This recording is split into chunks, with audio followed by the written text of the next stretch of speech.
Hello guys, please video को like and channel को subscribe जरूर कर देना। तो चलिए शुरू करते हैं। रितेश सिंघानिया वह अपने बॉस के लिए बहुत खुश था क्योंकि वह सालों से आदित्य के साथ ही काम कर रहा है। उसने आदित्य की जिंदगी के गमों को बहुत करीब से देखा था, इसलिए वह भी चाहता था कि उनकी लाइफ में कोई आए और उन्हें बेइंतहान प्यार दे। आदित्य दीक्षा को अपने सीने से लगाए हुए उसके सिर को सहलाने में बिजी थी। वंश और कृतिका एकटक आदित्य और दीक्षा को ही देख रहे थे। अब आगे तभी वंश के फोन पर कॉल आया। उसने कॉल पिक किया और बातें करके उसने कॉल डिस्कनेक्ट करते हुए आदित्य की तरफ कुछ इशारा किया। उसका इशारा पाकर आदित्य कृतिका की तरफ देखकर बोला, हम अभी जा रहे हैं, तुम टेंशन मत लेना, मेरे बॉडीगार्ड्स इस अपार्टमेंट के आसपास ही होंगे। इसमें मैंने एक सिक्योरिटी अलार्म भी लगा दिया है, अगर तुम प्रॉब्लम में होगी तो इसका सिग्नल हमें मिल जाएगा। उद्धरण चिन्ह। कृतिका आदित्य की तरफ देखते हुए बोली, thank you so much. Aditya उसकी तरफ हल्का का स्माइल कर देता है। दीक्षा आदित्य की तरफ देखते हुए बोली, आदि क्या मैं दी के साथ अभी के लिए रुक सकती हूँ? कोट। आदित्य उसके सिर को सहलाते हुए बोला, मैं तुम्हें शाम को पिक कर लूंगा, ओके। दीक्षा ने अपनी टिमटिमाती स्माइली आंखों के साथ हाँ में सिर हिलाया। आदित्य ने दीक्षा के माथे पर किस किया और वंश के साथ वहां से निकल गया। थोड़ी देर बाद वंश और आदित्य के बेस पर होते हैं। वहां का माहौल बेहद ही सर्द था क्योंकि आदित्य के लिए काम करने वाले सारे बॉडीगार्ड्स और उनके हेड्स वहां मौजूद थे। सबकी डर के मारे हालत खराब हो रही थी, चेहरे पर से पसीने भी छूट रहे थे। उन सब का डरना जायज था क्योंकि जब भी उन सबको बेस पर बुलाया तो समझ लो कि आज किसी न किसी की जान जाने वाली है। सभी भगवान से शुक्र मना रहे थे कि उन्हें आज उनकी जिंदगी की भीख मिल जाए। आदित्य सामने सोफे पर शान से बैठा हुआ था। वंश उसके बगल में खड़ा था। वहां की शांति आने वाले तूफान का आगाज करने वाली थी। आदित्य सोफे पर से उठा और सारे बॉडीगार्ड्स की तरफ बढ़ते हुए बोला, तुम सबको पता है न कि तुम्हें यहाँ क्यों बुलाया गया है? उद्धरण चिन्ह। ये सुनकर एक बार फिर सबकी कपकपी छूट गई। आदित्य अपनी सर्द आवाज में कहना जारी रखता है, कुछ दिन पहले मेरे किसी दुश्मन ने मेरे ही घर में घुसकर मुझे निशाना बनाने की कोशिश की, पर गोली मुझे न लगकर मेरी वाइफ को लग गई। मुझे पूरा यकीन है कि उस दुश्मन ने ये काम अकेले नहीं किया है, इसमें जरूर तुम लोगों में से भी कोई शामिल है। आज उस गद्दार को मैं बदतर से बदतर मौत दूंगा, इसलिए तुम सबको यहाँ बुलाया गया है। उद्धरण चिन्ह। ये सुनकर तो जैसे सबकी सांसें थम गई। सबने भगवान को याद करना शुरू कर दिया। आदित्य एक को स्कैन करते हुए अपनी सर्द आवाज में बोला, जिसने भी ये गद्दारी की है चुपचाप सामने आ जाए। कहीं ऐसा न हो कि एक की गलती की सजा तुम सबको अपनी जान गंवाकर चुकानी पड़े। उद्धरण चिन्ह। आदित्य के चुप होने के साथ ही बेस पर एक अलग ही शांति गहरा गई। आदित्य को पहले से पता था कि वो गद्दार इतनी आसानी से तो सामने नहीं आएगा, इसलिए उसने अपना गन निकाला और सामने की तरफ पॉइंट कर दिया। गोली एक बॉडीगार्ड को सीने को छलनी करके निकल गई और वो वहीं ढेर हो गया। आदित्य अपनी सर्द आवाज में बोला, उन गद्दारों में ये भी एक था। अब चुपचाप जैसा कहा है वैसा करो, वरना सभी मरने के लिए तैयार हो जाओ। उद्धरण चिन्ह। पर अभी भी यह शांत वहां पर बरकरार थी। सब एक दूसरे की दिल की धड़कनें आराम से सुन सकते थे। आदित्य आराम से सोफे पर बैठ गया और लाइन से एक बॉडीगार्ड्स को अपने सामने आने का ऑर्डर दिया। सभी एक एक करके उसके सामने आ रहे थे। आदित्य कभी उनके सिर पर एप्पल तो कभी एक छोटा सा अंगूर रखवाकर उन पर निशाना साध रहा था। थोड़ी देर तक ये गेम खेलने के बाद वह वंश की तरफ देखते हुए बोला, मैं अब इस गेम से बोर हो गया हूँ, क्यों न इसमें एक ट्विस्ट हो जाए? उद्धरण चिन्ह। वंश आदित्य के कहने का इशारा समझ गया। उसने सामने की तरफ देखते हुए गिनकर 5 बॉडीगार्ड्स, जिनमें एक हेड भी शामिल था, को सामने खड़ा कर दिया। उन पांचों के चेहरे पर बाकी सबकी तुलना में कुछ ज्यादा ही पसीने छूट रहे थे और डर के मारे पांचों की शक्ल पीली पड़ चुकी थी। ये वही पांचों थे जिन्होंने आदित्य के साथ गद्दारी की थी। आदित्य उन सब की तरफ गन पॉइंट करते हुए बोला, बताओ किसके कहने पर तुमने ये सब किया? उद्धरण चिन्ह। पांचों डर से थर थर कांपने लगे और इसी कांपती टोन के साथ बोले, बॉस प्लीज एक और चांस दे दीजिए। उद्धरण चिन्ह। आदित्य अपनी कड़क आवाज में बोला, तुम सबको पता है न कि तुम अभी किसके सामने खड़े हो? उद्धरण चिन्ह। ये सुनकर पांचों ने ही अपना सर झुका लिया। आदित्य अपनी जलती आंखों से उनकी तरफ देखते हुए बोला, अब बोलने के लिए शुभ मुहूर्त निकलवाना पड़ेगा। जल्दी बताओ किसके कहने पर किया? उद्धरण चिन्ह। वे पांचों अभी भी चुप थे। आदित्य ने वंश की तरफ कुछ इशारा किया तो वंश ने फोन करके किसी को कुछ इंस्ट्रक्शंस दिए। 5 मिनट के अंदर ही वहां कुछ खतरनाक पालतू टाइगर और डॉक्टर्स का झुंड आ गया, जो कि दिखने में बेहद खतरनाक लग रहे थे। वंश के इशारे पर उस आदमी ने सभी टाइगर्स और कुत्तों को उन पांचों पर छोड़ दिया, जो कि उन पांचों की मांस नोचने को बेताब हो रहे थे। उन खूंखार जानवरों ने उन्हें बुरी तरह जख्मी कर दिया। आदित्य के इशारे पर उस आदमी ने सभी टाइगर्स और डॉक्टर्स को वहां से ले गया। अब तक उन सब ने पांचों को जख्मी कर लगभग अधमरा कर दिया था। अगर इनका इलाज नहीं हुआ तो वे तड़प तड़प कर मर सकते थे, पर इन सब का टॉर्चर अभी खत्म नहीं हुआ था। आदित्य के इशारे पर उन सब के ऊपर नमक का छिड़काव होने लगा। अब तक तो पांचों ने बहुत मुश्किल से सहन किया हुआ था, पर अब उनका ये दर्द सहन से बाहर हो गया। अपने जख्म में नमक पड़ते ही पांचों दर्द से तड़पने लगे। उन्होंने आदित्य को रोकते हुए कहा, प्लीज आप इन्हें रोक दीजिए, हम बताते हैं कि किसके कहने पर ये सब किया था। उद्धरण चिन्ह। वंश के इशारे पर उन पर नमक का छिड़काव होना बंद हो गया। उन पांचों में से कोई एक बोला, हमने ये सब रितेश सिंघानिया के कहने पर किया था। उद्धरण चिन्ह। रितेश सिंघानिया का नाम सुनते ही आदित्य और वंश दोनों की आंखें लाल हो गई। आदित्य दांत पीसते हुए उन पांचों की तरफ गन पॉइंट करके बोला, गलती की है तो सजा तो मिलेगी। आदित्य मल्होत्रा की डिक्शनरी में गद्दारी की सजा मौत है। उद्धरण चिन्ह। ये कहते हुए वह पांचों को बेरहमी से सूट कर देता है। फिर बाकी बॉडीगार्ड्स की तरफ देखते हुए बोला, अगर किसी के मन में मुझसे गद्दारी करने का आइडिया आए तो सब इन पांचों को याद कर लेना। आगे तुम सब खुद समझदार हो। उद्धरण चिन्ह। सबको आदित्य की बात अच्छे से समझ आ गई, क्योंकि सब जानते थे आदित्य मल्होत्रा को धोखे और गद्दारी से सख्त नफरत थी। वंश उन सबको वहां से जाने के लिए कहता है, फिर आदित्य के साथ कंपनी के लिए निकल जाता है। दूसरी तरफ कृतिका का अपार्टमेंट। आज दीक्षा अपनी दी के साथ वक्त बिताते हुए बहुत अच्छा महसूस कर रही थी। कृतिका अपने हाथों से दीक्षा का फेवरेट डिश बनाकर उसके सामने रख देती है और दोनों बहनें बातें करने में लग जाती हैं। अच्छा प्रिंसेस, एक बात बताओ, मल्होत्रा हाउस में तुम रहती कैसे थी? हमें तो पता था कि तुम्हें हर 2 घंटे में भूख लगती है। तुमने कहा कि तुम मिस्टर मल्होत्रा से भी डरती थी। उद्धरण चिन्ह। दीक्षा खाने की एक बाइट मुंह में भरते हुए बोली, मत पूछो दी, मैं ही जानती हूँ उस मुश्किल वक्त को मैंने कैसे काटा। बहुत मुश्किल से कंट्रोल करती थी मैं। फिर धीरे धीरे आदि को पता चल गया कि उनकी बीवी कितनी बड़ी पेटू है। उद्धरण चिन्ह। दीक्षा की फनी बातें सुनकर कृतिका खिलखिलाकर हंस पड़ी। वह तो बस आदित्य को इमेजिन कर रही थी कि कैसा रिएक्शन होता होगा उसका जब वह दीक्षा को खाते देखता होगा। दीक्षा कृतिका की तरफ देखते हुए बोली, दी आपको पता है, शुरू में तो मैं ढंग से खाती भी नहीं थी, क्योंकि अगर सबके सामने इतना खाती तो फैमिली के बाकी लोग क्या सोचते, इसलिए जानबूझकर मैं थोड़ा थोड़ा ही खाती थी। पर आदित्य मेरी तकलीफ समझ गए। पता है दी, मैक्स जब ब्रेकफास्ट सर्व करती तो आदित्य उन रोककर जानबूझकर मेरी प्लेट में ज्यादा खाना डलवाते। उद्धरण चिन्ह।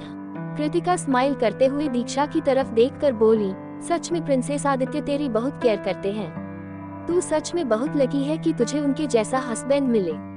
उद्धरण चिन्ह। ये सुनकर दीक्षा कृतिका की तरफ देखते हुए बोली, दी वंश भी बिल्कुल आदित्य की तरह ही केयरिंग है। कोट। कृतिका सवालिया नजरों से दीक्षा की तरफ देखने लगी। दीक्षा कृतिका के हाथ में अपने हाथ रखकर बोली, दी मैंने वंश की आंखों में आपके लिए केयर देखी है। जब आप सुधीर की हरकतों की वजह से घबरा गई थी तो वंश आपके लिए बहुत केयरिंग और प्रोटेक्टिव हो गए थे। उद्धरण चिन्ह। कृतिका भी जान गई थी कि वंश से ठीक से मिले उसे 2 दिन भी नहीं हुए हैं और वो उसके लिए इतना प्रोटेक्टिव है। जैसे ही वंश को सिक्योरिटी अलार्म से सिग्नल मिली, वह सब काम छोड़कर दौड़ा दौड़ा कृतिका के अपार्टमेंट की तरफ चला आया। उसे भी नहीं पता था, लेकिन वह कृतिका की सेफ्टी के लिए बहुत कंसर्न था। कृतिका स्माइल करते हुए दीक्षा की तरफ देखकर बोली, प्रिंसेस, मैं जानती हूँ कि वंश को मेरी बहुत फिक्र है। मैंने भी उनकी आंखों में ये महसूस किया है, पर मत भूलो कि वो वंश है, इस शहर के सबसे अमीर और पावरफुल बिजनेसमैन आदित्य मल्होत्रा के असिस्टेंट, और मैं एक नॉर्मल मिडिल क्लास लड़की। आई एम श्योर उनकी लाइफ में जरूर कोई होगी। उद्धरण चिन्ह। दीक्षा अपनी दी की तरफ देखते हुए बोली, और अगर ऐसा नहीं रहा तो? कृतिका भी दीक्षा की तरफ ही देखने लगी। दोनों बहनें थोड़ी देर तक एक दूसरे से बातें करते हैं। दूसरी तरफ आदित्य का कैबिन। आदित्य और वंश आदित्य के कैबिन के सोफे पर बैठे हुए थे। आदित्य अपनी सर्द आंखों से सामने की तरफ देखते हुए बोला, वंश, उस रितेश सिंघानिया की हिम्मत इतनी बढ़ गई कि मेरे ही घर में घुसकर मुझ पर अटैक करने की कोशिश की। उद्धरण चिन्ह। वंश आदित्य की तरफ देखते हुए बोला, boss, I am damn sure वो इस प्लान में अकेला नहीं रहा होगा, क्योंकि उसने कभी भी सामने से अटैक करने की हिम्मत नहीं की है जो आज अचानक से उसमें हिम्मत आ जाएगी। आई एम श्योर कोई दूसरा भी इसमें शामिल है। उद्धरण चिन्ह। आदित्य वंश की बातों पर गौर करने लगा। वंश आदित्य की तरफ देखकर बोला, बॉस, अगर आप कहें तो मैं रितेश को उसके किए की सजा देकर आता हूँ। उद्धरण चिन्ह। आदित्य वंश को रोकते हुए बोला, अभी नहीं वंश, मुझे उस दूसरे शख्स के बारे में भी पूरी इंफॉर्मेशन चाहिए। उसने मेरी जान, मेरी वाइफ को चोट पहुंचाने की कोशिश की है, इसलिए इतनी आसान सजा तो उसे मैं नहीं देने वाला। फिलहाल के लिए रितेश पर नजर रखो, मैं उसके पार्टनर और उससे एक साथ निपटना चाहता हूँ। कोट। वंश उसका ऑर्डर फॉलो करते हुए यस बॉस कहता है और उसके कैबिन से निकल जाता है। उसके जाने के बाद आदित्य अपना फोन देखता है, तभी उसे मैसेज का नोटिफिकेशन आता है। वह व्हाट्सएप चेक करता है तो ये दीक्षा का मैसेज था जो उसने दोपहर को किया था। दीक्षा ने खाने की फोटो के साथ अपनी जीप निकालकर फोटो क्लिक की और आदित्य को सेंड कर दी थी। इसे देखते ही आदित्य के फेस पर एक बड़ी सी स्माइल आ गई। उसने दीक्षा की फोटो निकाली और उसे किस कर लिया। थोड़ी देर बाद वह अपना ब्लेजर लेकर ऑफिस से निकल गया, क्योंकि उसे दीक्षा को पिक करना था। थोड़ी देर बाद आदित्य कृतिका के अपार्टमेंट में पहुंच गया। कृतिका ने डोर खोला और आदित्य को बैठने के लिए कहा। वह आदित्य की तरफ देखते हुए बोली, मैं प्रिंसेस को बता देती हूँ। कोट। ये कहते हुए वह अंदर गई, पर जब 15 मिनट बाद भी वह वापस नहीं आई तो आदित्य कमरे की तरफ बढ़ गया। दीक्षा को कमरे में न देखकर कृतिका परेशान हो गई। आदित्य उसे परेशान देख पूछने लगा, क्या हुआ? उद्धरण चिन्ह। दीक्षा अभी यही बेडरूम में थी, पता नहीं कहाँ चली गई। उद्धरण चिन्ह। आदित्य भी थोड़ा परेशान हो गया, क्योंकि बात यहाँ पर दीक्षा की हो रही थी। आदित्य के दुश्मनों की भी कोई कमी नहीं थी, इसलिए उसका परेशान होना जायज था। आदित्य और कृतिका दोनों मिलकर उसे ढूंढने लगे। आदित्य की नाराजगी। आदित्य भी थोड़ा परेशान हो गया, क्योंकि बात यहाँ पर दीक्षा की हो रही थी। आदित्य के दुश्मनों की भी कोई कमी नहीं थी, इसलिए उसका परेशान होना जायज था। आदित्य और कृतिका दोनों मिलकर उसे ढूंढने लगे। अब आगे कृतिका और आदित्य उसे सब जगह ढूंढने लगे, पर वह कहीं भी नहीं मिल रही थी। दोनों को ही दीक्षा की बहुत फिक्र हो रही थी। कृतिका आदित्य की तरफ इशारा करते हुए बोली, हमें किचन में देखना चाहिए। आदित्य ने हाँ में इशारा किया और दोनों किचन में उसे ढूंढने लगे।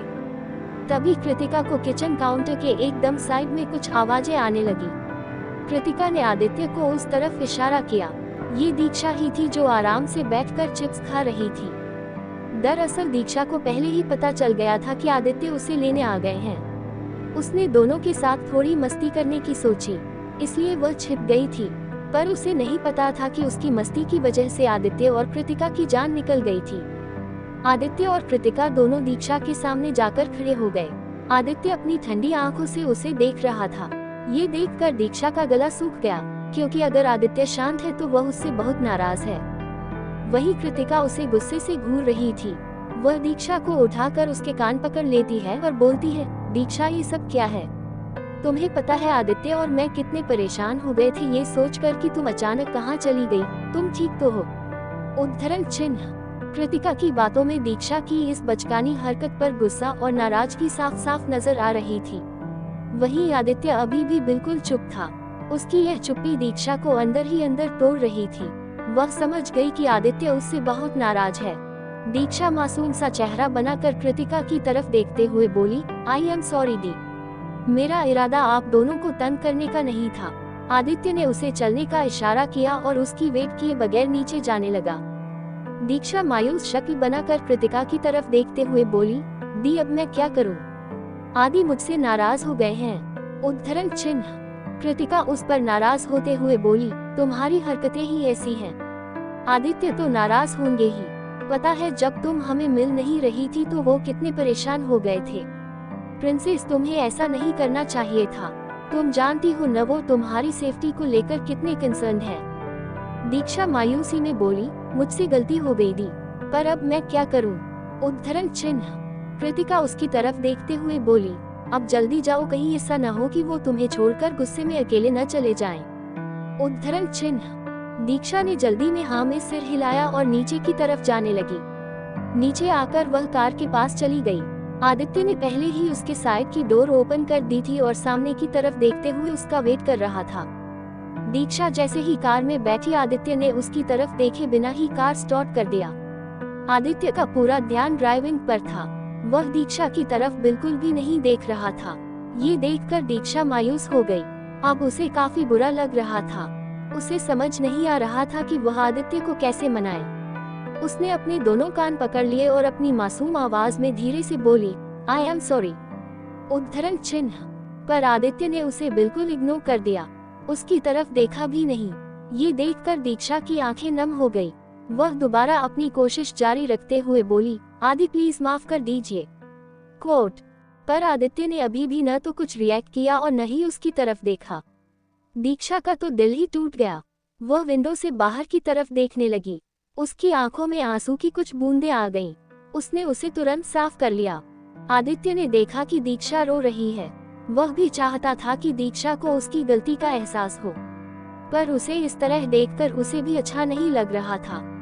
पर उसने खुद को रोक लिया। उसने कार को ऑटोमेटिक ड्राइविंग मोड पर रखा और बाहर खिड़की की तरफ देखने लगा। दीक्षा ने अपनी कोशिशें नहीं छोड़ी। वह आहिस्ते से अपनी सीट से उठकर आदित्य के करीब जाकर उसकी गोद में बैठ गई। वह अपने दोनों कान पकड़कर आदित्य की तरफ देखते हुए बोली, प्लीज माफ कर दीजिए ना, I am really very sorry. उद्धरण चिन्ह। तभी स्पीड ब्रेकर आ गया है। दीक्षा आगे की तरफ गिरने ही वाली थी कि आदित्य ने उसे उसकी कमर से थाम लिया और गिरने से बचा लिया। दीक्षा ने कसकर अपनी आंखें बंद कर ली थी। जब उसने आंखें खोली तो वह आदित्य के चेहरे के बेहद करीब थी। आदित्य अपनी ठंडी आंखों से सामने की तरफ देख रहा था। दीक्षा ने आहिस्ते से अपने दोनों हाथों से उसका चेहरा थाम लिया। आदित्य उसकी तरफ देखे बिना ही उसके हाथों को अपने चेहरे पर से हटा देता है। दीक्षा आदित्य के करीब होते हुए उसके होंठों पर अपने होंठ रख देती है और उसे किस करने लगती है। आदित्य उसकी कमर को थामे हुए था। वह शांत था। वह दीक्षा को खुद से दूर नहीं कर रहा था, पर वह किस भी नहीं कर रहा था। ये देखकर दीक्षा उससे दूर हो गई। वह आदित्य की गोद से उठकर अपनी सीट पर आ गई। उसने अपने दोनों हाथों से चेहरा छिपा लिया और रोने लगी। आदित्य समझ गया कि अब दीक्षा को समझ आ गया है। उसे उसकी गलती का एहसास हो गया है। आदित्य ने दीक्षा को पकड़कर अपने करीब करते हुए उसे अपनी गोद में बिठा लेता है। दीक्षा अपनी आंसू भरी आंखों से आदित्य की तरफ देखने लगी। आदित्य उसकी कमर को कसकर थामे हुए था। वह अपने कान पकड़कर दोबारा उसकी तरफ देखते हुए अपनी रोनी आवाज में बोली, आई एम सॉरी।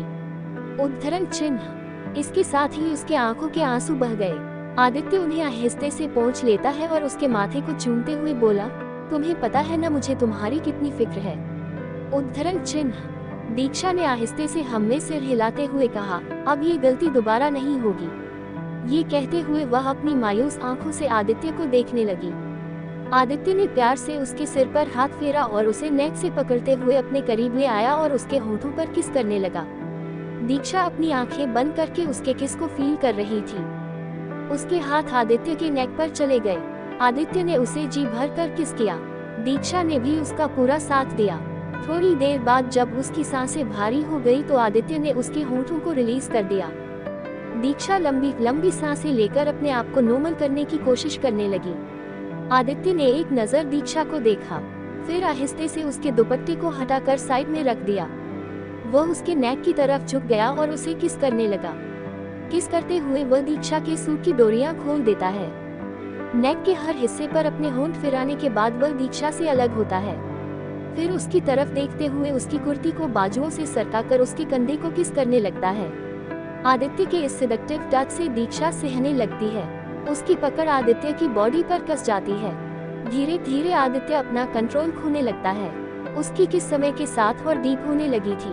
अपने आप को कंट्रोल करने के लिए उसने दीक्षा के कंधे पर जोर से बाइट कर देता है।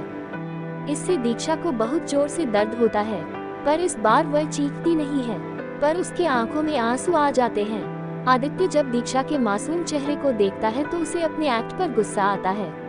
वह आहिस्ते से उसके माथे को चूमकर उसे अपनी बाहों में भर लेता है। दीक्षा आदित्य के सीने में अपना सिर रख देती है। 10 मिनट बाद उनकी कार मल्होत्रा हाउस पहुंच जाती है। आदित्य दीक्षा को खुद से अलग करता है। वह एक नज़र दीक्षा को देखता है, फिर उसके कपड़े ठीक करते हुए उसके बालों को सही करता है, फिर उसे अपनी गोद में उठाकर अपने कमरे की तरफ चला जाता है। कमरे में आकर वह दीक्षा को उतार देता है और कहता है, जाओ जाकर फ्रेश हो जाओ। उद्धरण चिन्ह। दीक्षा हम में सिर हिला देती है और वॉशरूम की तरफ चली जाती है। कपड़े चेंज करते वक्त उसका ध्यान अपने कंधे पर जाता है, जहां आदित्य का दिया लव बाइट बहुत साफ साफ नजर आ रहा था। आदित्य ने उसे बहुत जोर से बाइट किया था, इसलिए दांतों के लाल निशान अभी भी दीक्षा के कंधे पर उभरे हुए थे।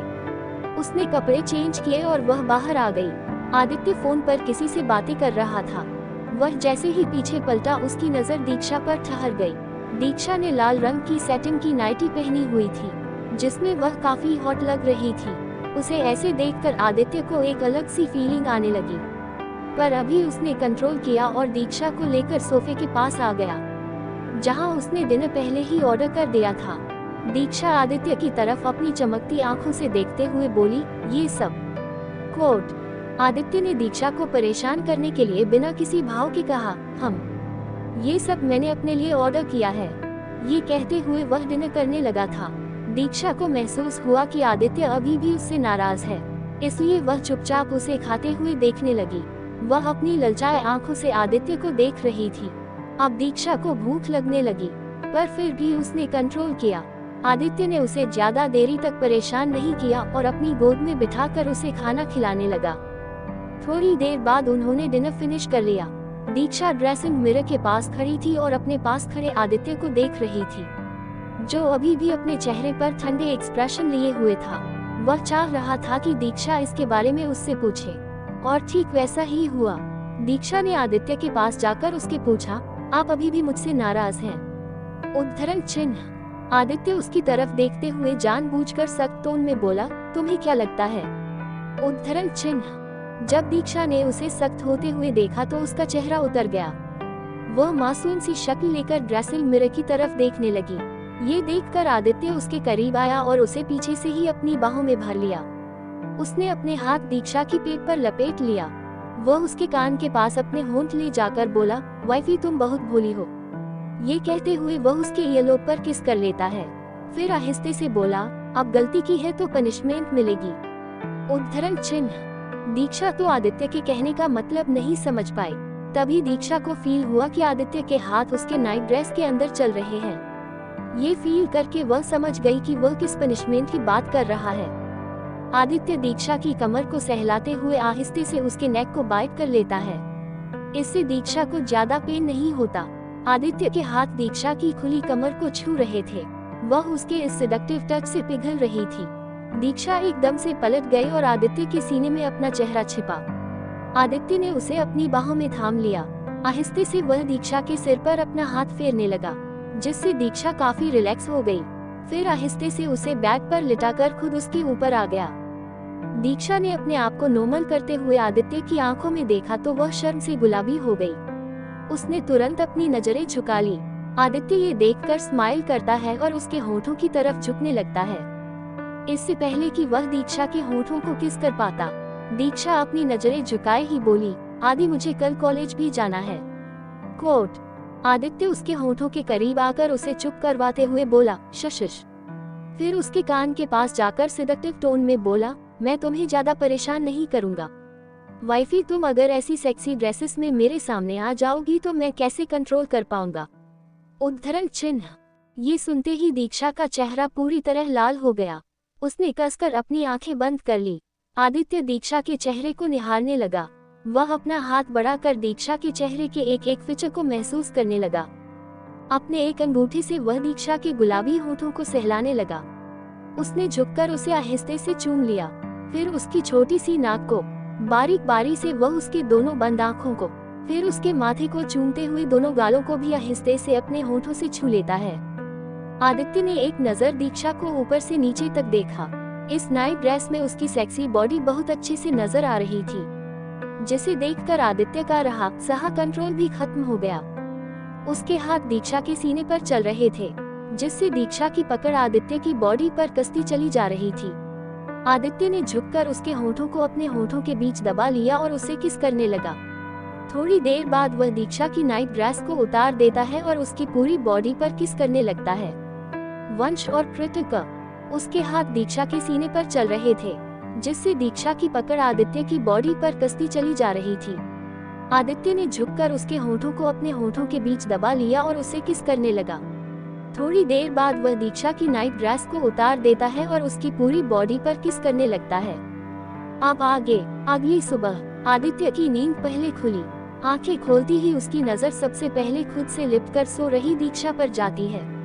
वह एक बार खुद को और दीक्षा को देखता है, फिर स्माइल करता है। दीक्षा के चेहरे पर थकावट साफ साफ नजर आ रही थी, क्योंकि कहने के लिए तो उसने कह दिया था कि वह उसे ज्यादा परेशान नहीं करेगा, पर ऐसा हुआ नहीं था। दीक्षा के करीब जाते ही जैसे वह सब कुछ भूल जाता था। उसने आहिस्ते से झुककर दीक्षा के माथे को चूम लिया और उसकी तरफ देखते हुए उसे और कसकर पकड़ लेता है। दीक्षा कसमसाते हुए आदित्य के सीने में अपना सिर रख देती है। आदित्य स्माइल करता है और दीक्षा के मासूम चेहरे की तरफ देखकर याद करने लगता है कि उनके रिश्ते की शुरुआत कैसे हुई थी और आज वे कहाँ आ गए थे। आदित्य और दीक्षा के रिश्ते की शुरुआत बेशक मजबूरी में जबरदस्ती से हुई थी। उस वक्त दीक्षा बिल्कुल भी शादी करना नहीं चाहती थी, पर आज उनके रिश्ते ने एक अलग मोड़ ले लिया था। वे एक दूसरे के बेहद करीब आ गए थे, इतने करीब कि अब वे एक दूसरे को किसी भी कीमत पर खोना नहीं चाहते थे।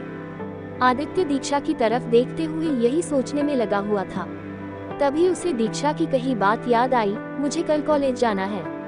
आदित्य समझ गया कि सुबह उठकर दीक्षा उस पर फूटने वाली है, क्योंकि कल रात इतना परेशान जो कर दिया था उसने उसे। ये सोचकर ही आदित्य के फेस पर स्माइल आ गई। उसने थोड़ी देर दीक्षा के सोते हुए मासूम चेहरे को यूं ही निहारता रहा, फिर उसके माथे की तरफ झुककर उन्हें चूम लेता है और कहता है, आई नो आंखें खुलते ही तुम मुझ पर चिल्लाओगी, पर मैं क्या करूं, तुम्हारे करीब आते ही सब कुछ भूल जाता हूं मैं। उद्धरण चिन्ह। ये कहते हुए वह उठा, फिर फर्श पर पड़े खुद के और दीक्षा के कपड़ों को समेटकर लॉन्ड्री बास्केट में डाल देता है और वॉशरूम की तरफ चला जाता है। थोड़ी देर बाद ही वह अपनी जिम की रूटीन पूरी करने के बाद रूम में आ जाता है। जब वह वापस आता है तो उसका ध्यान बेड की तरफ जाता है, जहां दीक्षा अभी भी सो रही थी। वह अपने पसीने से भीगी थी शर्ट को उतार कर साइड में रख देता है और दीक्षा के पास जाकर उसे उठाने लगता है।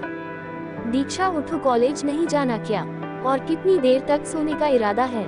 वह दीक्षा के गालों पर थपकी देते हुए बोला। दीक्षा कसमसाती हुई अपनी आंखें खोलती है।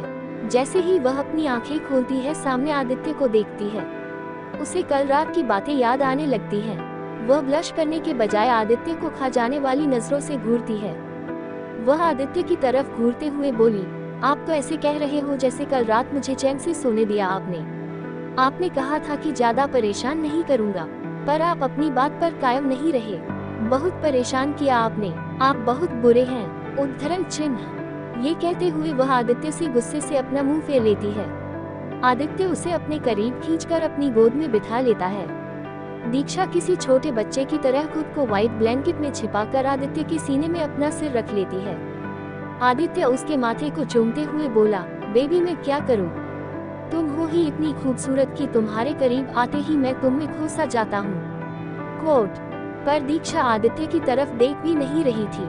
ये देखकर आदित्य उसके फेस को अपनी तरफ करके उसके होठों को आहिस्ते से किस करते हुए शरारती अंदाज में बोला, मुंह फुलाना बंद करो, वरना मुझे लगेगा कि कल रात के बाद भी तुम्हारा मन नहीं भरा है। तुम तो जानती हो तुम्हारे हस्बैंड को तुम्हारी शिकायतें दूर करने में कोई प्रॉब्लम नहीं है। उद्धरण चिन्ह। दीक्षा आदित्य की तरफ घूरते हुए बोली, सीरियसली आदि, आप न सच में डेविल होने के साथ साथ एक नंबर के बेशर्म हो। कोट। ये देखकर आदित्य उसकी आंखों में देखते हुए शरारती लहजे में बोला, ओके चलो फिर मैं तुम्हें अपनी बेशर्मी दिखाता हूँ। उद्धरण चिन्ह।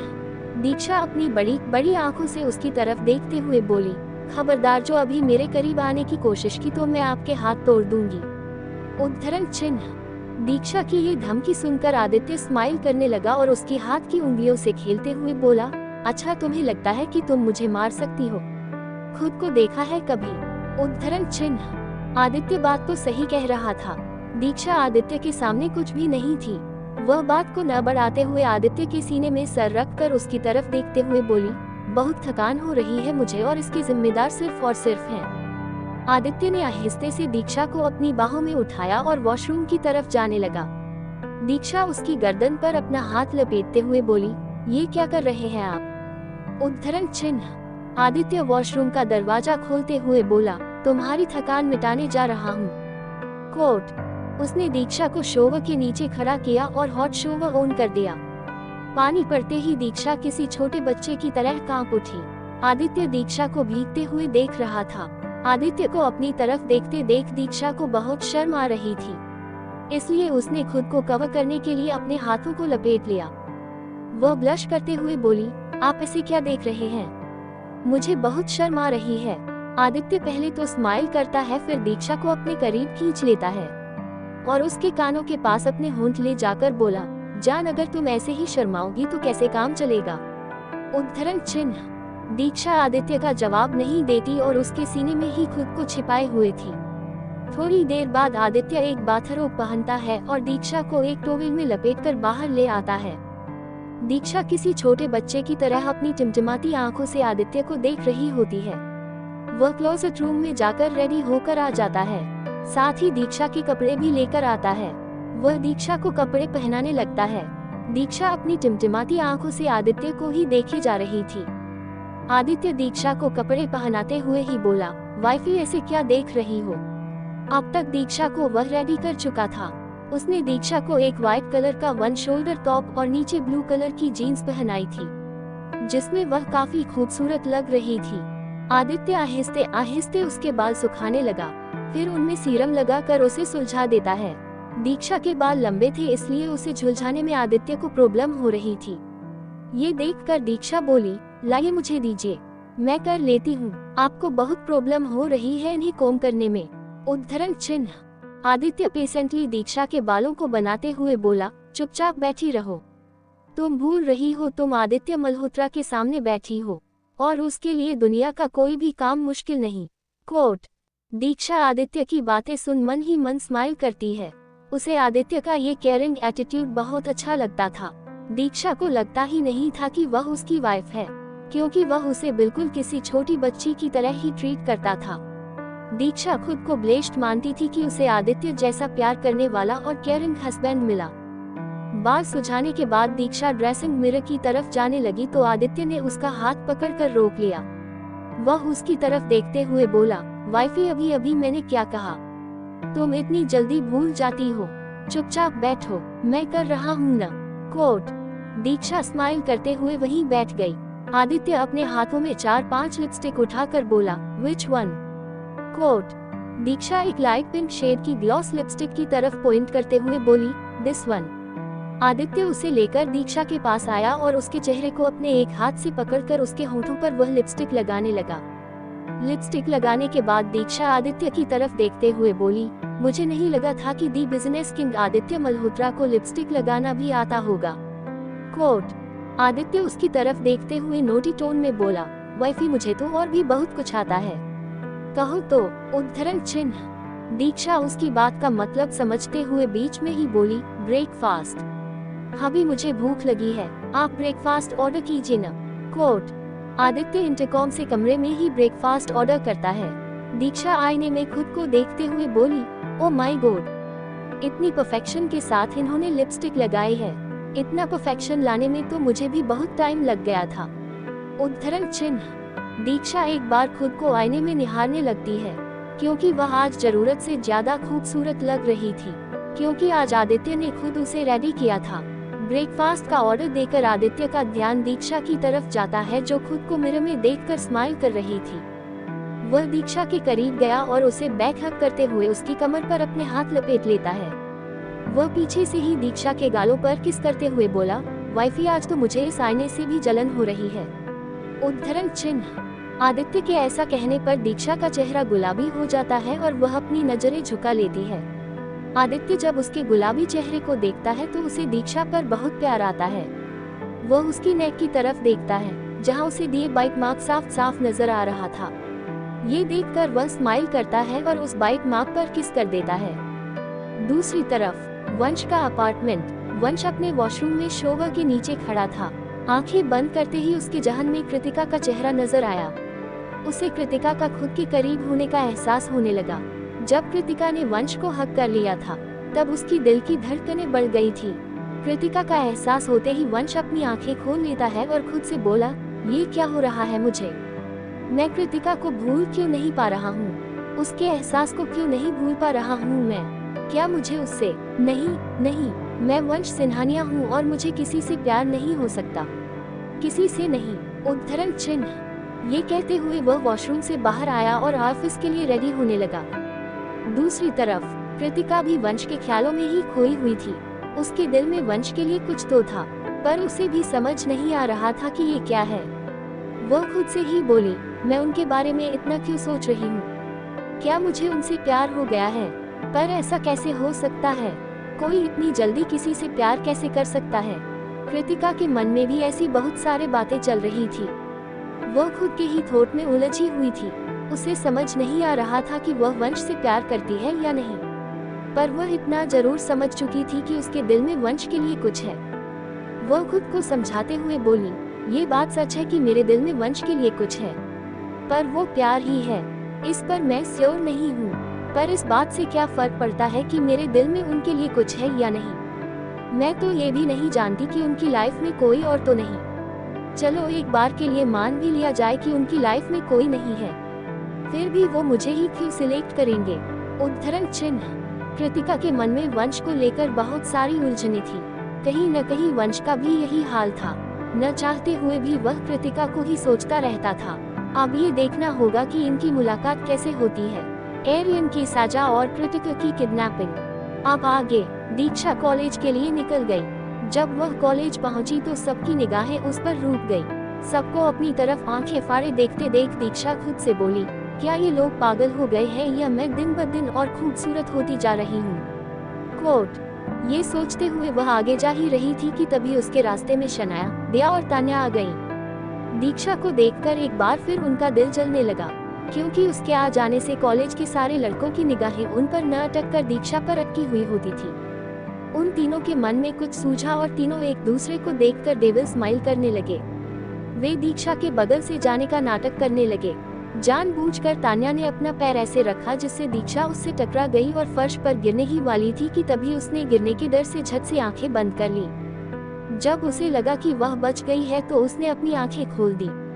जो सामने देखा कि वह पार्थ की बाहों में थी। उसने उसे गिरने से बचा लिया था। पार्थ स्माइल करते हुए बस दीक्षा को ही देखे जा रहा था। ये देखकर दीक्षा जल्दी से सीधी खड़ी हो गई और पार्थ से दूर हो गई।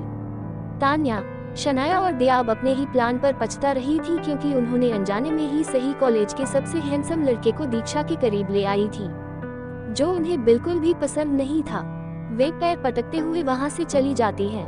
पार्थ अभी भी स्माइल करते हुए दीक्षा को देख रहा था। ये देखकर वह वहां से जाने लगी। पार्थ उसकी तरफ देखते हुए धीरे से बोला, कम से कम एक थैंक यू तो बोलकर जाती। ये कहते हुए अपने फेस पर स्माइल लाता है और अपने क्लास की तरफ चला गया। क्लास में दीक्षा को अपनी कमर में दर्द हो रहा था, इसलिए बार बार उसका ध्यान उस पर जा रहा था। उसे परेशान देख रोशनी उसकी तरफ देखते हुए बोली, क्या बात है, तू परेशान लग रही है? उद्धरण चिन्ह।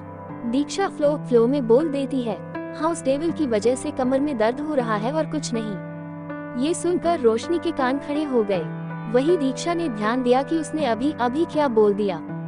रोशनी उसकी तरफ देखते हुए बोली, क्या कहा तूने? दीक्षा अपने आप को नॉर्मल करते हुए बोली, मैंने कहा कि मेरे कमर में बस थोड़ा सा दर्द है और कुछ नहीं। उद्धरण चिन्ह। दीक्षा की बातें सुनते हुए रोशनी का ध्यान दीक्षा की गर्दन पर जाता है, जहां आदित्य ने उसे लव बाइट दिया हुआ था। ये देखकर रोशनी के फेस में एक नोटी स्माइल आ जाती है। उसे अपनी तरफ देखता देख दीक्षा सवालिया नजरों से देखते हुए बोली, क्या हुआ? तू ऐसे क्या देख रही है? उद्धरण चिन्ह। वह नोटी टोन में बोली, बहुत दर्द हो रहा होगा ना कमर में दीक्षा, मैं समझ सकती हूँ। वैसे आज तू पहले से भी कहीं ज्यादा खूबसूरत लग रही है। आखिर राज क्या है?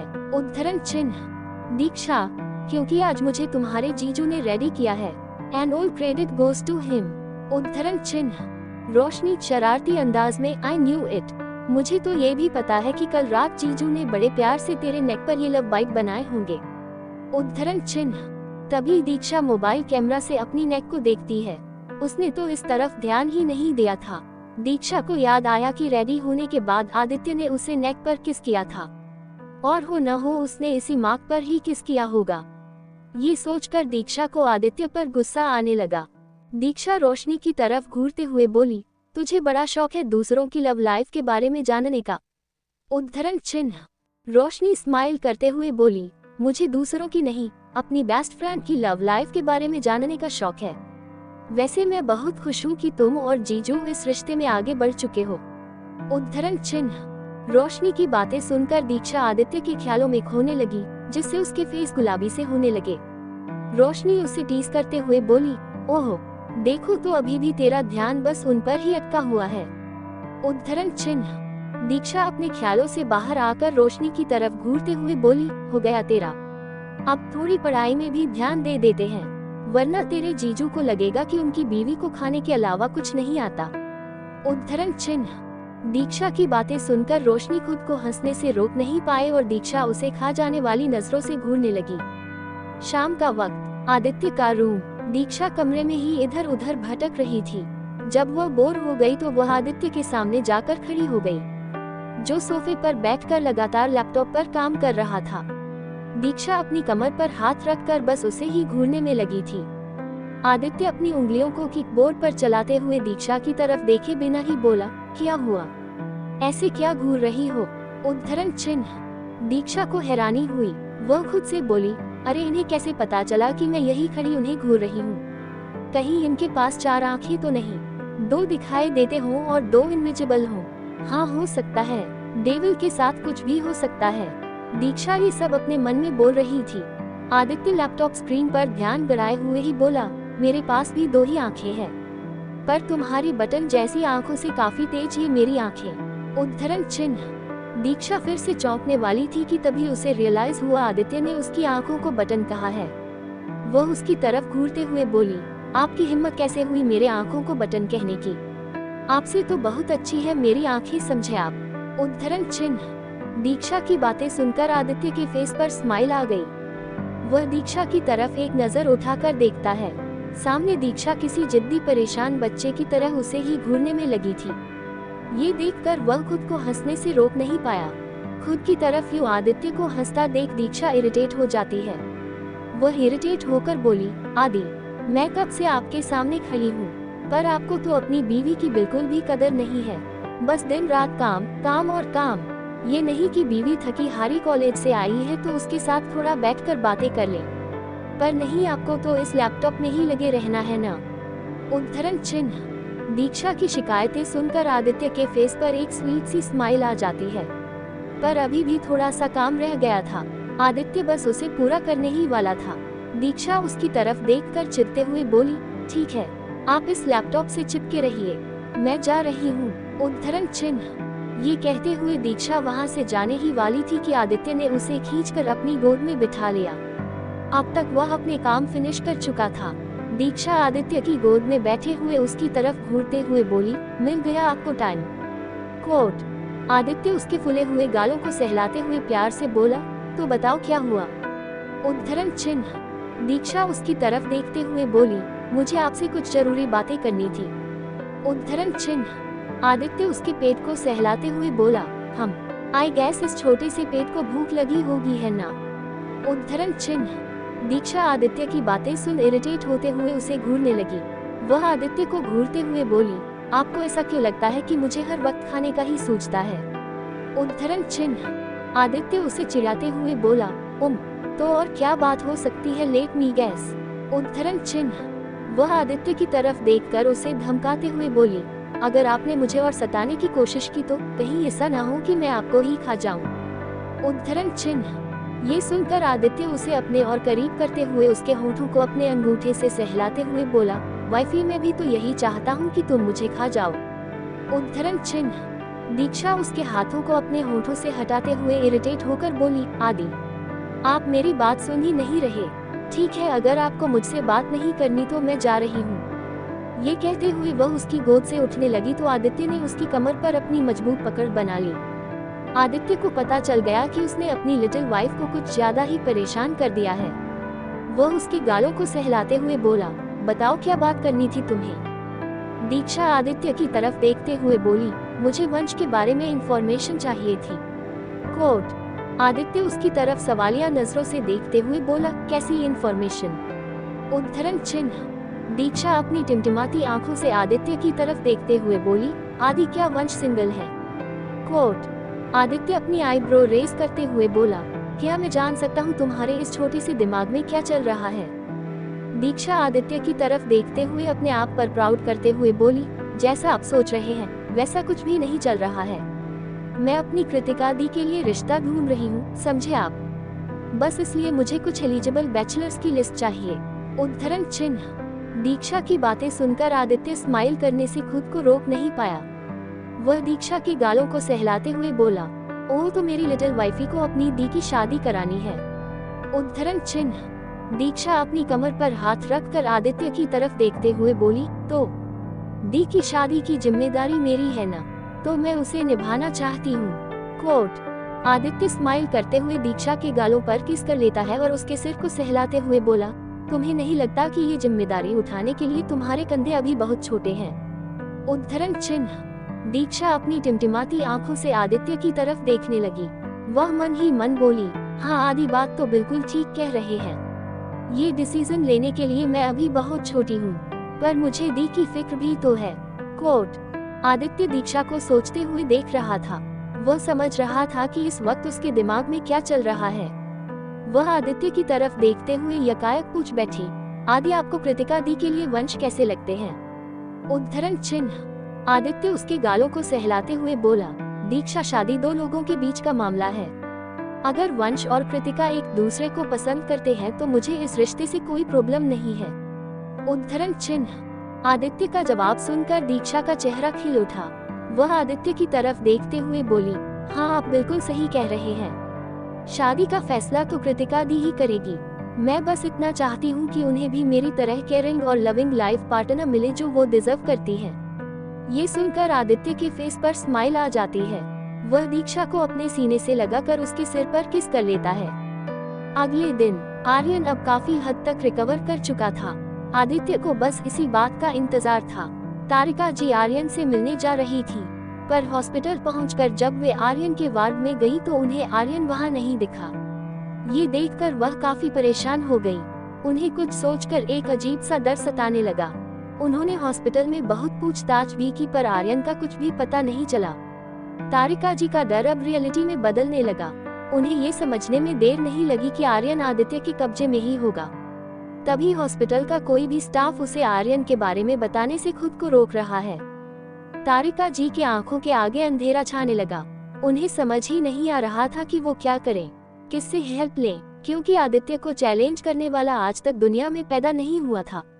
तभी उन्हें नताशा जी की कही बात याद आई। उन्होंने कहा था, आर्यन को आदित्य से सिर्फ एक ही शख्स बचा सकता है। उद्धरण चिन्ह। तारिका जी बिना टाइम वेस्ट किए उस शख्स से मिलने के लिए निकल गई।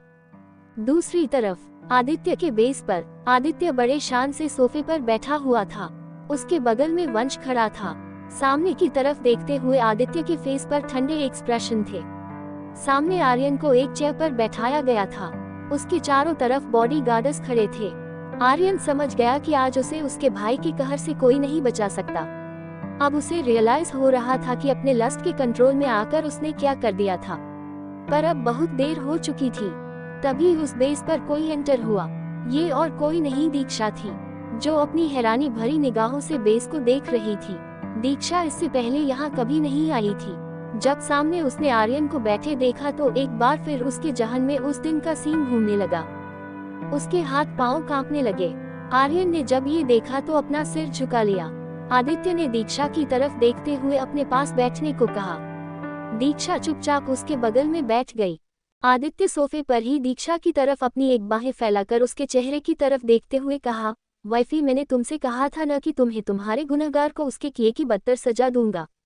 तो आज वो वक्त आ गया है, पर इससे पहले मैं कुछ और भी चाहता हूँ। उद्धरण चिन्ह। दीक्षा अपनी टिमटिमाती मासूम आंखों से आदित्य की तरफ देखने लगी।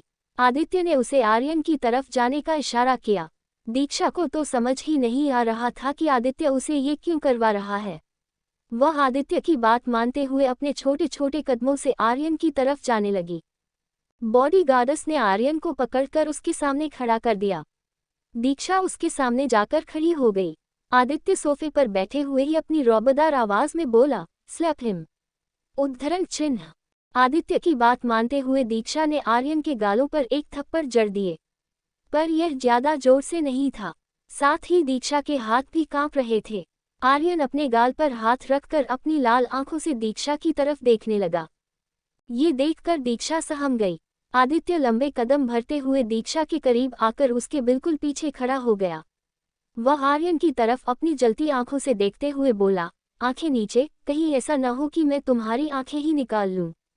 तुम भूल रहे हो कि तुम आदित्य मल्होत्रा की वाइफ को घूरने की गुस्ताखी कर रहे हो। आदित्य की रौबदार धमकी सुनकर आर्यन ने अपनी नजरें झुका ली। आदित्य दीक्षा के कंधे को पकड़कर बोला, वाइफी तुम्हें याद है न इसने तुम्हारे साथ क्या करने की कोशिश की थी। कोट। ये सुनकर दीक्षा अपनी जलती आंखों से आर्यन की तरफ देखते हुए हाँ में इशारा करती है। आदित्य उसके कंधे पर अपनी मजबूत पकड़ बनाते हुए बोला, तो क्या तुम इसे इसके किए की सजा नहीं दोगी। उद्धरण चिन्ह। आदित्य का इतना कहना था कि दीक्षा अपनी जलती आंखों से आर्यन को घूरते हुए एक जोरदार थप्पड़ उसके गालों पर रसीद देती है, जिससे उसका चेहरा एक तरफ झुक जाता है और हाथ गाल पर आ जाते हैं। आदित्य अभी भी दीक्षा की तरफ देखते हुए बोला, वाइफी तुम भी आदित्य मल्होत्रा की वाइफ हो, इसलिए थप्पड़ भी उसी लेवल का होना चाहिए। दीक्षा ने आदित्य की तरफ देखते हुए हाँ में इशारा किया। इस बार उसने अपनी पूरी ताकत लगाकर आर्यन के दूसरे गाल पर एक जोरदार थप्पड़ जड़ दी, जिससे पूरा बेस गूंज उठा। इस थप्पड़ से आर्यन के होंठों के किनारों से खून निकल आया। आदित्य ने दीक्षा को खुद के पीछे खड़ा किया। सामने आकर उसने आर्यन का बाल पकड़कर उसे सीधा खड़ा कर दिया। फिर उसके गालों पर एक रौबदार थप्पड़ जड़ दी। वह उसकी तरफ देखकर अपने दांत पीसते हुए बोला, तुमने आदित्य मल्होत्रा की वाइफ को छूने की कोशिश कर बहुत बड़ी गलती कर दी। अब देखो मैं तुम्हें इसकी क्या पनिशमेंट देता हूँ। उद्धरण चिन्ह। ये कहते हुए वह दीक्षा को लेकर सोफे के पास आ जाता है। वह आर्यन के दोनों हाथों को बांधने का ऑर्डर देता है। फिर उसके बॉडीगार्ड्स उस पर कोड़े बरसाने शुरू करते हैं। हर कोड़ों के साथ उसकी एक दर्दनाक आह उस बेस पर गूंज रही थी। उसे इस तरह दर्दनाक कोड़े मारते देख दीक्षा सहम जाती है और सहम कर आदित्य के सीने में छिप जाती है। आदित्य उसकी पीठ सहलाते हुए आर्यन को अपनी जलती आंखों से देखने लगता है। लगभग 50 कोड़े मारने के बाद आर्यन लहूलुहान हो जाता है। आदित्य वंश से कुछ इशारा करता है। थोड़ी देर बाद वंश के इशारों पर आदित्य के बॉडीगार्ड्स आर्यन पर नमक छिड़कने लगते हैं। आर्यन तड़प उठता है। उसकी आहें और भी दर्दनाक हो जाती है। इसके साथ ही दीक्षा भी डर के मारे कांपने लगती है। आदित्य यह महसूस कर पा रहा था, आज तक दीक्षा ने अपनी लाइफ में किसी को इस तरह मार खाते हुए नहीं देखा था। ये पहली बार था जब वह ऐसा कुछ देख रही थी। उसे यूं कांपते देख आदित्य उसके सिर को सहलाते हुए बोला, वाइफी तुम ठीक हो। कोट। दूसरी तरफ कृतिका अपने ऑफिस जाने के लिए अपार्टमेंट से नीचे आकर ऑटो का वेट करने लगी, पर जब काफी देर के बाद भी उसे ऑटो नहीं मिलता तो वह पैदल ही चलने लगती है। आगे चलते चलते उसे कुछ अजीब सा फील होता है। वह पीछे मुड़कर देखती है, पर वहां कोई नहीं होता। उसे महसूस हो रहा था कि कोई उसका पीछा कर रहा है। वह अपना सिर झटकते हुए आगे चलने लगती है। तभी अचानक से उसे कोई पीछे से पकड़ता है। कृतिका छटपटाने लगती है। तभी वह शख्स उसे क्लोरोफॉर्म सूंघा देता है। कृतिका की शादी। वह पीछे मुड़कर देखती है, पर वहां कोई नहीं होता। उसे महसूस हो रहा था कि कोई उसका पीछा कर रहा है। वह अपना सिर झटकते हुए आगे चलने लगती है। तभी अचानक से उसे कोई पीछे से पकड़ता है। कृतिका छटपटाने लगती है। तभी वह शख्स उसे क्लोरोफॉर्म सूंघा देता है। अब आगे तारिका जी की कार अपनी पूरी रफ्तार से मल्होत्रा हाउस की तरफ बढ़ रही थी। उन्हें कुछ समझ नहीं आ रहा था। बस वो किसी तरह जल्द से जल्द घर पहुंचना चाहती थी। घर पहुंचकर वो सीधे आदित्य के कमरे की तरफ चली जाती हैं। कमरे में आकर वे दीक्षा दीक्षा चिल्लाने लगती हैं, क्योंकि एक वही थी जो आदित्य के गुस्से को शांत कर सकती थी। पर अफसोस आर्यन और तारिका जी की किस्मत उनके हाथ में नहीं थी। दीक्षा कमरे में नहीं थी। ये देखकर तारिका जी बुरी तरह निराश हो गईं। उन्हें समझ ही नहीं आ रहा था कि वो क्या करें। आदित्य के बेस पर अब तक आदित्य ने आर्यन को बहुत बेरहमी से सजा दी थी। दीक्षा तो बहुत डर गई थी, इसलिए आदित्य के सीने में ही छिपी हुई थी। पर आर्यन की दर्दनाक चीखें दीक्षा के कानों में पड़ रही थी और इसी के साथ ही दीक्षा की पकड़ आदित्य की शर्ट पर कस रही थी। आदित्य उसकी पीठ को सहलाए जा रहा था। तभी आर्यन अचानक से गिर गया। आदित्य ने अपने बॉडीगार्ड्स को रोक दिया। वहां पर डॉक्टर्स भी पहले से ही रेडी रखे गए थे। आर्यन को हॉस्पिटल पहुंचाया गया। वहां डॉक्टरों ने ये घोषित कर दिया कि आर्यन कोमा में चला गया है। अब शायद ही कभी उसे होश आए। आदित्य को आर्यन के बारे में पता चली। उसे आज बहुत सुकून मिल रहा था क्योंकि उसने अपनी वाइफ के गुनहगार को सही जगह पर पहुंचाया था। तारिका जी को भी इन्फॉर्मेशन मिल चुकी थी, इसलिए वो दौड़ी दौड़ी हॉस्पिटल चली गई। वहां आर्यन मशीनों के बीच बेजान सा पड़ा था। आर्यन को इस हालत में देख तारिका जी 2 कदम पीछे हो गई। सामने से आर्यन के वार्ड में आती एक डॉक्टर को पूछने पर पता चला कि आर्यन कोमा में है और अब उनका बेटा शायद ही कोमा से बाहर आएगा।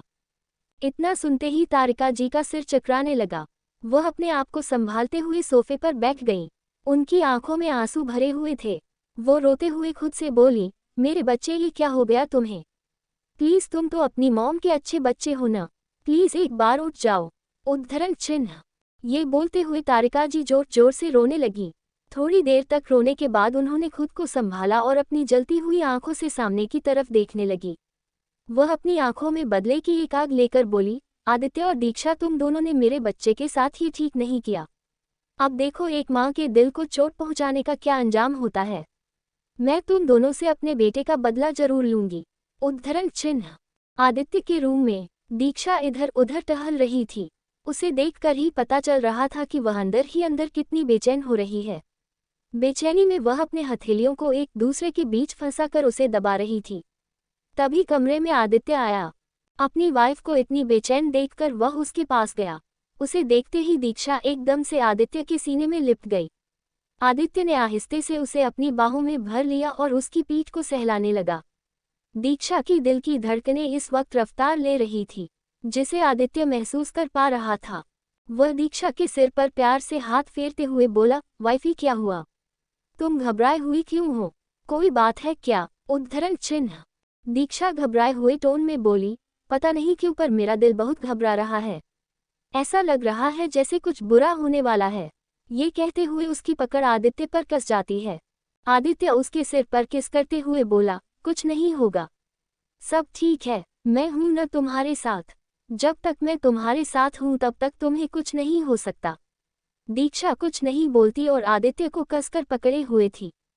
दूसरी तरफ एक सुनसान हवेली में बीचों बीच में एक मंडप बना हुआ था, जहां पंडित जी बैठे हुए थे। उसके बगल में एक लड़का दूल्हे के गेटअप में था। वहीं बगल में एक लड़की थी, जिसके हाथ बंधे हुए थे। ये लड़का और कोई नहीं सुधीर ही था और वो लड़की कृतिका थी। वह बेबसी में सामने की तरफ देख रही थी, क्योंकि सुधीर और उसके डैड ने कृतिका का किडनैप करवा लिया था, ताकि सुधीर उससे जबरदस्ती शादी कर सके। वह सुधीर की तरफ देखते हुए बोली, तुम मेरे साथ ऐसा नहीं कर सकते, समझे तुम? उद्धरण चिन्ह। सुधीर उसकी तरफ देखते हुए डेविल स्माइल करने लगा। ये देखकर कृतिका अपनी गुस्से से लाल आंखों से सुधीर की तरफ देखते हुए बोली, ये जानते हुए भी कि मैं तुमसे प्यार नहीं करती और ये शादी नहीं करना चाहती, फिर भी तुम जबरदस्ती मुझसे शादी के बंधन में क्यों बंधना चाहते हो? उद्धरण चिन्ह। सुधीर लस्ट भरी निगाहों से कृतिका की तरफ देखते हुए उसके गालों को छूते हुए बोला, ताकि रोज रोज मुझे तुम्हारी बॉडी को छूने का मौका मिल सके, इसलिए। कोट। ये सुनकर कृतिका गुस्से से लाल होकर बोली, कभी नहीं, तुम्हारा ये घिनौना सपना कभी पूरा नहीं होगा। कोई है, प्लीज मेरी मदद करो, प्लीज। उद्धरण चिन्ह। सुधीर उसकी तरफ देखते हुए बोला, चिल्ला लो बेबी, जितना चिल्लाना है, पर यहाँ तुम्हारी हेल्प के लिए कोई नहीं आने वाला। आज तो मैं किसी भी कीमत में तुमसे शादी करके ही रहूंगा। ये कहते हुए वह पंडित जी को मंत्र पढ़ने के लिए कहता है। कृतिका चुप नहीं होती और हेल्प के लिए अभी भी चिल्ला ही रही होती है। ये देखकर सुधीर इरिटेट हो जाता है और कृतिका के मुंह में टेप लगा देता है। जब फेरों की बारी आती है तो कृतिका अपनी जगह से बिल्कुल भी नहीं हिलती। ये देखकर सुधीर खींचते हुए कृतिका को उठाता है और अपने पीछे घसीटते हुए चलवाने लगता है। कृतिका की आंखों में आंसू आ जाते हैं। वह किसी भी कीमत में यह शादी नहीं करना चाहती थी, पर इस वक्त वह हालातों के आगे बिल्कुल बेबस थी। तभी सुधीर पंडित जी के कहने पर सिंदूर की डिब्बी लेकर जैसे ही कृतिका की मांग भरने वाला होता है, तभी वहां पर कोई आ जाता है और सुधीर के हाथ को पकड़कर उसे सिंदूर लगाने से रोक लेता है। ये शख्स और कोई नहीं वंश ही होता है। वह एक नज़र कृतिका की तरफ देखते हैं, जो अपनी आंसू भरी आंखों से उसे ही देख रही होती है। ये देखकर वंश को बहुत जोर से गुस्सा आता है। वह सुधीर के मुंह पर एक जोरदार पंच जड़ देता है। संजय वर्मा अपने आदमियों को इशारे से वंश को रोकने के लिए कहते हैं। वह वंश को वार्न करते हुए बोले, अगर जान प्यारी है तो चुपचाप यहाँ से निकल जाओ। तुम यहाँ अकेले हो और हमारी तुमसे कोई दुश्मनी नहीं, इसलिए चुपचाप ये शादी हो जाने दो। कोट। वंश अपनी जलती आंखों से संजय वर्मा की तरफ देखते हुए बोला, अगर मैं ऐसा न करूं तो। ये कहते हुए वह उसके आदमियों को मारना शुरू कर देता है। 15 मिनट के अंदर ही अपनी शार्प फाइटिंग स्किल से वह संजय वर्मा के आदमियों की छुट्टी कर देता है। वह उन दोनों की तरफ अपनी आग उगलती आंखों से देखते हुए बोला, तुम दोनों को वार्न भी किया गया था कि तुम कृतिका से दूर रहो, पर फिर भी तुमने ये गलती की। ये कहते हुए वह दोनों के मुंह पर एक जोरदार पंच जड़ देता है, जिससे वे औंधे मुंह नीचे गिर जाते हैं। संजय वर्मा खुद को संभालते हुए बोले, ठीक है, तुमने इस लड़की को इस शादी से तो बचा लिया, पर अब इस लड़की से कौन शादी करेगा। ये कहते हुए वह डेविल स्माइल करने लगा। वंश ने एक नज़र कृतिका को देखा, जो अपनी भरी हुई आंखों से उसे ही देख रही थी। वंश ने अपने दिल पर हाथ रखकर थोड़ी देर के लिए अपनी आंखें बंद कर ली। फिर सिंदूर का डिब्बा उठाकर कृतिका के पास जाकर उसकी मांग भर दी और पंडित जी के हाथों से मंगलसूत्र लेकर कृतिका को पहना देता है। फिर पंडित जी की तरफ देखते हुए बोला, पंडित जी आप मंत्र पढ़िए। पंडित जी मंत्र पढ़ने लगते हैं। वंश कृतिका को अपनी गोद में उठाकर अग्निकुंड के चारों तरफ फेरे लेना शुरू कर देता है। 7 फेरों के बाद वे पंडित जी के सामने खड़े हो जाते हैं। पंडित जी उन्हें आशीर्वाद देते हुए बोले, विवाह संपन्न हुआ, आज से आप दोनों पति पत्नी हैं। कोट। सुधीर और संजय वर्मा तो देखते ही रह गए। उन्हें अपनी आंखों पर जैसे यकीन ही नहीं हुआ कि वंश ने अभी अभी उनके सामने ही कृतिका से शादी कर ली। वंश अपने हाथों में कृतिका का एक हाथ पकड़कर बोला, लो कर ली मैंने कृतिका से शादी। अब वो मेरी वाइफ है, मिसेस कृतिका वंश सिंघानिया। अगर इसके आसपास भी दिख गए न तो मैं वादा करता हूं कि तुम किसी को देखने लायक नहीं रहोगे। उद्धरण चिन्ह। तब तक वंश के बॉडीगार्ड्स भी वहां आ चुके थे। उन्होंने संजय वर्मा और उसके बेटे को अपने साथ ले लिया। वंश कृतिका का हाथ पकड़कर उसे कार के पास ले गया। उसकी तरफ का दरवाजा खोला। कृतिका आहिस्ते से कार में बैठ गई। वंश उसके दूसरे साइड में आकर बैठ गया। ड्राइवर को कार अपने अपार्टमेंट की तरफ ले जाने के लिए कहा। कृतिका अभी भी डरी सहमी सी बैठी हुई थी। उसके मुंह पर अभी भी टेप लगा हुआ था और हाथ बंधे हुए थे। वंश उसके करीब आया और आहिस्ते से उसके मुंह की टेप को निकाल देता है। कृतिका को हल्का सा दर्द होता है। फिर आहिस्ते से वह उसके हाथों की रस्सी को भी खोल देता है। वंश अपनी सर्द आंखों से कृतिका के हाथों को अपने हाथों में लेकर उसे देखने लगता है। उसके मुलायम हाथों पर रस्सी के लाल निशान पड़ गए थे। उसके हाथों पर चोट भी लगी थी। जब उसे होश आया था तब वह उनके पकड़ से भागने की भी कोशिश की थी, पर वह कामयाब नहीं हो पाए, क्योंकि सुधीर उसके हाथों पर अपनी पकड़ मजबूत करते हुए उसे खींचते हुए वापस लाता है। कृतिका के माथे पर भी चोट लगी हुई थी। उसके गालों पर भी सुधीर की उंगलियों के निशान बने हुए थे। ये देखकर वंश की आंखें गुस्से से लाल हो गई। कृतिका अपनी भरी आंखों से वंश की तरफ देखने लगी। वह समझ सकता था कि इस वक्त कृतिका कैसा महसूस कर रही होगी। वह उसके पास जाकर आहिस्ते से कृतिका के गालों को प्यार से सहलाता है, जिससे कृतिका के आंखों से आंसू बाहर आ जाते हैं और वह आहिस्ते से वंश के सीने में अपना सिर रखकर अपनी आंखें बंद कर लेती है। वंश थोड़ी देर तक उसके बालों को सहलाता है, फिर सामने की तरफ देखते हुए कुछ याद करने लगता है। थोड़ी देर पहले वंश अपनी कार में बैठकर ऑफिस के लिए निकल ही रहा था। तभी उसे ऐसा फील हुआ जैसे कृतिका अभी कोई मुसीबत में है, इसलिए उसने उसके अपार्टमेंट की सिक्योरिटी चेक की। वंश को पता चला कि कृतिका ऑफिस के लिए निकल चुकी है, पर पता नहीं क्यों वंश को फिर भी कुछ सही नहीं लग रहा था। तभी उसे रास्ते में एक सैंडल मिली। उसने वह ध्यान से देखा। वह एक पल में समझ गया कि ये कृतिका के ही सैंडल हैं। अब उसे पूरा यकीन हो गया कि कृतिका किसी मुसीबत में है। उसने उस एरिया पर अपने रिसोर्सेस को अलर्ट करवा दिया। उसने उस एरिया में कृतिका की लोकेशन ट्रैक करने का ऑर्डर दिया। साथ ही उसने कृतिका के ऑफिस में भी पता लगवाया तो पता चला कि कृतिका ऑफिस पहुंची ही नहीं थी। आधे घंटे के अंदर वंश को कृतिका की लोकेशन पता चल गई और वह बिना टाइम वेस्ट करते हुए वहां के लिए निकल गया।